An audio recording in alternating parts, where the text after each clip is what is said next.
since Dragon's disappearance. His games and newer ones have reported seeing a strange animality that looks like a trick-or-treater dressed in almost all white and black. As far as the creatures know, it was seen first roaming around a forest after the capital collapsed. Then a collapsed city with mysterious creatures that assimilated one another or making one turn itself into its own kind or species. But for some odd reason, the mysterious ghoul-like creatures were only hanging from the ceiling, as orange Halloween lights were wrapped around their necks or either were carved like a jack-o'-lantern with eyes, nose, tongue, and teeth were missing. The mysterious ghoul-like creatures were only hanging from the ceiling, as orange Halloween lights were wrapped around their necks or either were carved like a jack-o'-lantern with eyes, nose, tongue, and teeth were missing.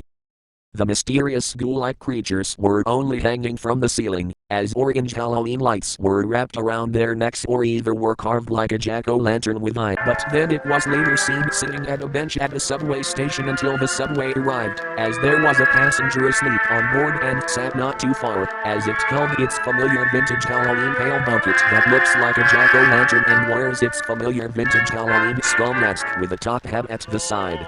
But later on the very subway it was on eventually derailed, killing everyone on board, except the mysterious teenager in all white and black. People and locals didn't know how it survived the derailment. They thought it was planned on purpose and that it must have supernatural powers or energy radiating from it, but as it got out of the train, it immediately looked at people who witnessed the scene and ran off into the dark, as it went into a purple orb to vanish from everyone's sight. Then it was seen in a dungeon, a newest one. It was hiding behind a gargoyle, but the gargoyle got the same treatment as the others to be carved like a jack-o'-lantern. But others tried to mess with it and to provoke it. But it jumped onto a plush anthropomorphic creature, giving it at least 25 to 47 stab wounds and killing everyone and causing destruction in a fit of anger and rage.